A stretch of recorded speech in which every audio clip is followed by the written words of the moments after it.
கல்முனை வடக்கு பிரதேச செயலகம் 34 ஆண்டுகளாக சுயாதீனமான ஒரு பிரதேச செயலகமாக இயங்கி வருகிறது. ஆனால் இலங்கையிலேயே ஒரு ஆச்சரியம், இன்றைக்கு இந்த பிரதேச செயலகத்துக்கு கண்டு தனியான ஒரு பிரதேச செயலாளர் இல்ல, கணக்காளர் இல்ல.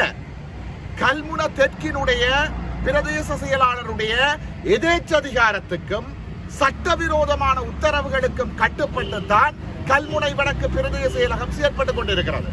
இது ஒரு அரச எதேச்சதிகாரம், அரச பயங்கரவாதம். 1993 ஆண்டு 7ஆம் மாதம் 28ஆம் தேதி இலங்கையின் அமைச்சரவையில் ஒரு தீர்மானம் எடுக்கப்பட்டிருக்கு. கல்முனை வடக்கு பிரதேச செயலகம் ஒரு தனியான சுயாதீனமான பிரதேச செயலகம் என்று ஏற்றுக்கொள்ளப்பட்டிருக்கு. ஆனா அந்த அமைச்சரவை தீர்மானத்தை மீறி இன்றைக்கு அரசு செயற்பட்டுக் கொண்டிருக்கு, அரசாங்கம் செயற்பட்டுக் கொண்டிருக்கு, கல்முனை தெற்கினுடைய பிரதேச செயலாளர் செயற்பட்டுக் கொண்டிருக்கிறார்.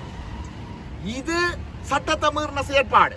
ஒரு அமைச்சரவை தீர்மானத்தை மீறி எவ்வாறு கல்முனை தெற்கினுடைய பிரதேச செயலாளர் செயற்பட முடியும்? இதை நாங்கள் அனுமதிப்போமாக இருந்தால் தமிழ் தேசத்தினுடைய வரைபடத்தில் இருந்து கல்முனை வடக்கு அகற்றப்படும். தமிழர் தாயகத்தில் இருந்து கல்முனை வடக்கு பறிபோக போகுது. இதுதான் இவர்களுடைய சூழ்ச்சி, நிகழ்ச்சி நிரல். இந்த சதிக்கு எதிராகத்தான் மக்கள் இங்கே போராடி கொண்டிருக்கின்றார்கள். 14வது நாளாக போராடி கொண்டிருக்கிறார்கள். இவர்களுக்கு நீதி கிடைக்கின்ற வரை இந்த மக்களோடு சேர்ந்து நாங்களும் போராடுவோம். ஏனென்றால் இது வெறுமனே கல்முனை வடக்கினுடைய பிரச்சனை மாத்திரம் அல்ல, தமிழ் தேசத்தினுடைய பிரச்சனை. கல்முனை வடக்குக்கு நீதி கேட்டு தமிழ் தேசம் திரள வேண்டும். யாழ்ப்பாணம், கிளிநொச்சி, வவுனியா, மட்டக்களப்பு, முல்லைத்தீவு, திருகோணமலை, மன்னார் திரண்டு போராட வேண்டும். இந்த கல்முனை வடக்கை நாங்கள் பறிபோக அனுமதிப்போமாக இருந்தால் கிழக்கினுடைய இருப்பு கேள்விக்குறியாக போகுது. அம்பாறை தமிழ் தேசத்தினுடைய வரைபடத்தில் இருந்து நீக்கப்பட போகுது.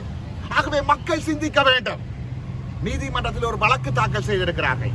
அந்த வழக்கை மீறி கல்முனை வடக்கை உப பிரதேச செயலகம் என்று கடிதங்கள் அனுப்பப்படுகிறது. பார்த்து கொண்டிருக்கிறார்கள் வழக்கை தாக்கல் செய்தவர்களே. நேற்று திருகோணமலையில நீதிமன்ற அவமதிப்பு வழக்கு தாக்கல் செய்த உங்களுக்கு இதற்கு எதிராக நீதிமன்ற அவமதிப்பு வழக்கு தாக்கல் செய்ய முடியாதா? முடியும்.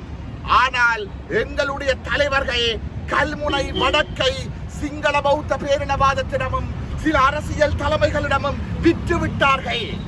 இதை நாங்கள் பார்த்து கொண்டிருக்க முடியாது.